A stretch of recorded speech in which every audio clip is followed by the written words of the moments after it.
My name is Gulliver, and I'm doing this documentary, my travels out here in the middle of the ocean. I'm not quite sure how long it's going to take or where I'm going yet, but it's sure to be an adventure.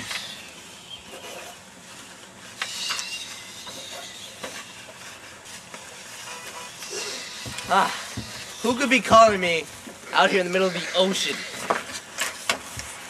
Hello? Hey Ron, what's up? No, I cannot come into work for you. I've told you like 300 times. I'm on my trip for the next, I don't know how long. But the point is, I can't work for you. Sorry, hope you find somebody else. Bye.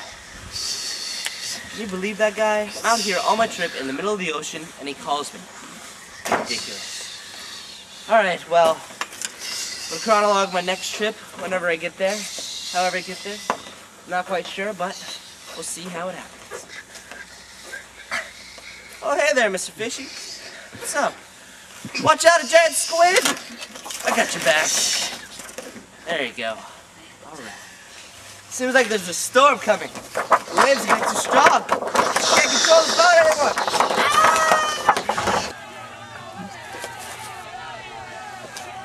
Is that the cameraman? I can't see. Wait. Is that the camera guy? Hey, man. I was down there with little people tying me down, and I think I saw you run away. Where have you been? You don't even know what I went through. I was tied down by little people. They carried me to the capital. I learned their language. I saved their freaking palace. It was on fire. I saved it. And there was this like armada of little ships fighting a little war. I sank them. And now you come up here just floating by, doing nothing. You know what? You owe me. You owe me. Next time that I go for my documentary out to sea, you're coming with me. Just wait till we get to England. You'll see.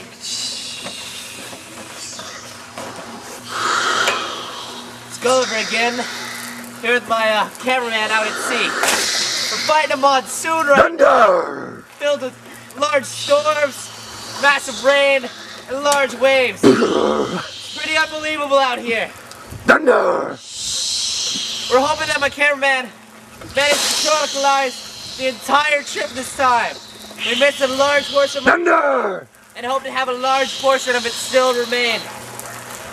If this video does not remain Thunder! Storm, I'm gonna have to resort to chronicleizing it on paper, which will be not nearly as interesting. Oh no! It appears that a large wave is coming! Watch out for the camera!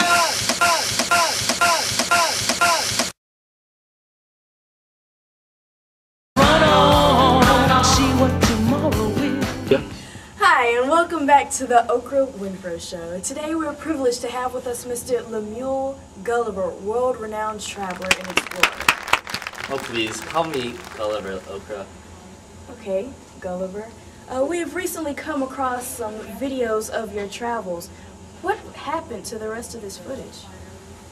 Well, the footage itself is actually what remains of our attempt at a video documentary of the original trip. See, we got into some harsh little weather things going on there, and a giant wave came at one point, and that's why me and my cameraman got separated on the island of little people.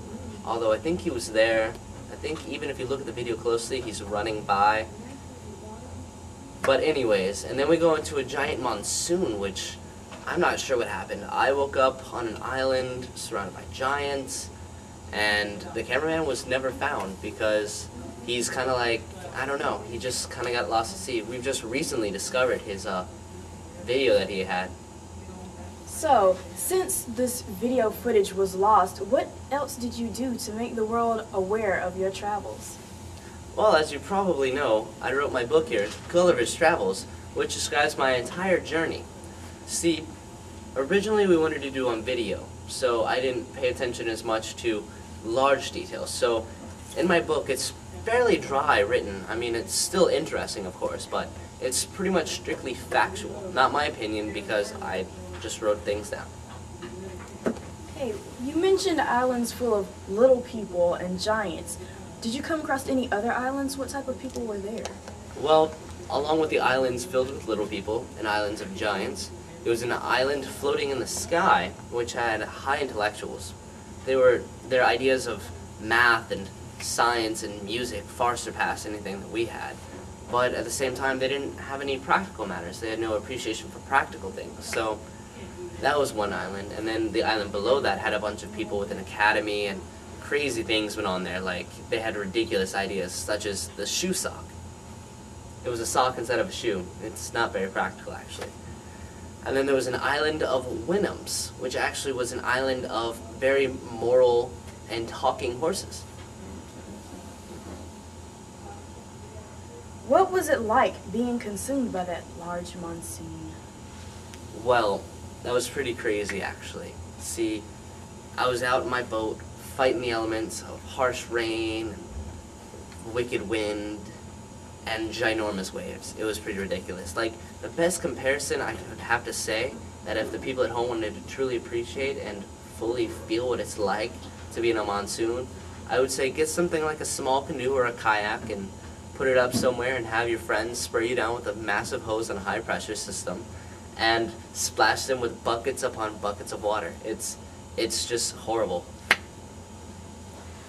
Whoa, Mr. Gulliver, which of these out of these islands that you traveled to, which type of person creature, could you find yourself relating to the most?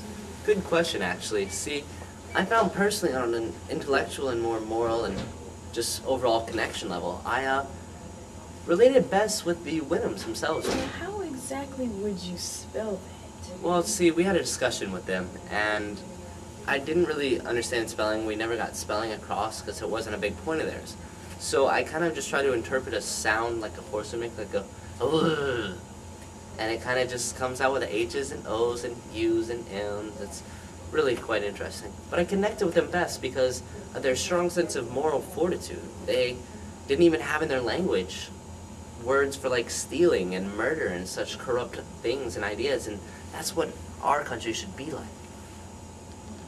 Well, thank you for your time, Mr. Gulliver. And thank you for having me. Appreciate it. All right, now make sure that you go out and buy your own copy of Gulliver's Travels, available at a bookstore near you.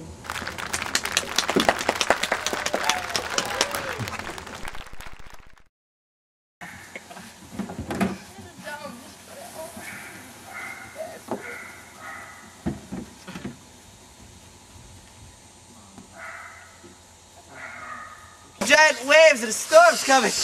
Oh no!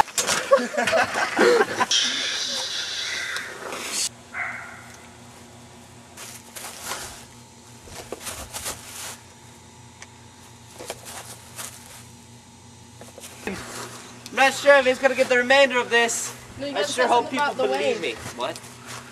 You gotta say something about the big wave coming at you. I already did. Oh, okay. Missed You it. said, all right. So we're back in the ocean. Me and my cameraman here, hoping to chronicle the remainder of my journey. We've lost footage from Lilliput, and we're hoping to make it up in the rest of it. I sure hope that the camera all of the massive amounts of journeys that I'm having. Otherwise, I'll have to be chronicling it all in a book. We're out in the middle of a major monsoon here. They're in the elements. Lots of rain and wind and giant waves.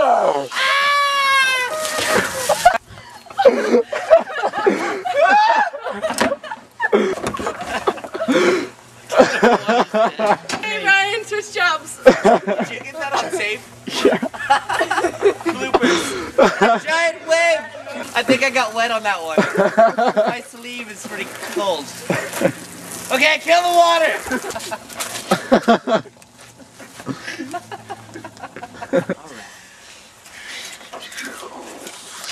So, I think we're done here. With everything ahead of us, we left everything behind. But nothing that we needed, at least not at this time. And now the feeling that I'm feeling with is feeling like my life is finally mine. Nothing to go back to, we just continue to drive.